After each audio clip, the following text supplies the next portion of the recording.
Hi artists!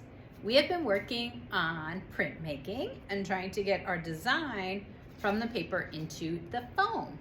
So once you have your design taped to the foam and you've gone over it with a pen and you've pressed into the foam, it's time to make your first print with ink. So the first step is to remove your paper carefully. You can save it, keep it in your art folder, but we only need our foam to do the print with. Also notice I am wearing a smock. I'm getting ready to approach the inking station and the ink does stain. So before you even come close to the inking station, put your beautiful smock on first. If you have long sleeves, push your sleeves up. And then you're going to approach the printmaking station, wherever that might be, and you're going to bring your foam with you. Put your foam down. And you're going to get something to spread the ink out. Because if we put the ink directly onto your foam here, it's gonna get really goopy. So we're gonna spread out the ink first.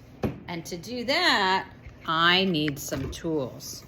So one of the first things that I get is something called a bench hook. But I'm gonna hook it to the table so we get a flat surface. You can use and adapt a lot of different things. So get your bench hook. Your ink comes in tubes, it comes in jars, but get your ink. And then you're gonna need some kind of a brayer or roller to flatten the ink out. So here we go. Getting my ink out. I'm gonna use about the size of the toothpaste in toothpaste commercials. Maybe a little more. And I'm going to squeeze it out onto the metal tray. After I do that, sometimes I get these long, like kind of gobs that come out of the ink. If that happens to you, wipe it. Don't just stick the lid on with lots of gobs. Make sure it's nice and clean. Put the cap back on, set it aside. And now you're gonna try and flatten these blobs out. So I'm using my brayer and rolling gently, but they don't flatten too good. They're kind of flat, but they're all in one place. So I'm gonna carefully lift my rolling brayer up, put it down in a new spot. Can't really see me doing that, but that really helps to flatten it out. I can even go back and forth. But what you don't want is you don't want ink all on the edge, because then if I lean against it, I'm gonna get ink on myself or my hands. So keep it centered in your bench hook, spread it out. Oh, listen to that. That means you're pretty much there. And after you have everything flattened out on your bench hook, you want to get it onto your foam. So here we go.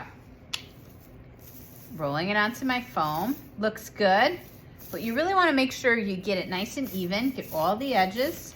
Go back and get more ink. Do more of the edges. More ink.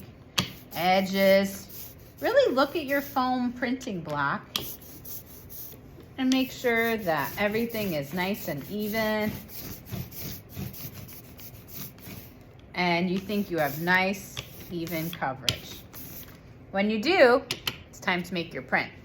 Now, one of the biggest issues when I make a print is this area around my foam. It might get on my paper. So I move my foam to a clean area. I try to do that with just maybe one little finger. So it's in a nice clean area where there's no black or no ink around it. Notice, I did not pick up my foam. This isn't like stamping. You're not gonna wanna pick this up and flip it. You really want your foam to stay flat. You don't wanna move it too much because then you get ink on your fingers and it gets all over. So make sure you have a nice clean spot. Don't handle it too much. Get your paper and just lay your paper on top. Give it a little press. And then you can either use a Baron to rub and put pressure on the back. Or I also have these rubbing spoons. You put your finger into the spoon rest and you rub, rub, rub, rub, rub. Get all the edges, all the corners, little circles, but don't ever hit because it can dent your foam. So corners, edges. I'm applying quite a bit of pressure. You see my fingers are in the little spoon and get nice even pressure. And this is just my first print. You can do this 20, 30 times. We're gonna do this a lot. So the first couple prints, I use black ink to really just try and get a good print, maybe more ink, less ink each time. And then after that, I might switch to some color prints and try some new techniques. But we're gonna be printing for a few days, and the first 5 prints, you're really just using black ink on white paper to try and get a perfect print. It takes a little while. When you think you're all done, you pull the corner off really slowly, slowly, slowly. Pull, pull, pull. Be careful of your paper. And then you spend time observing your print. What can you do differently next time?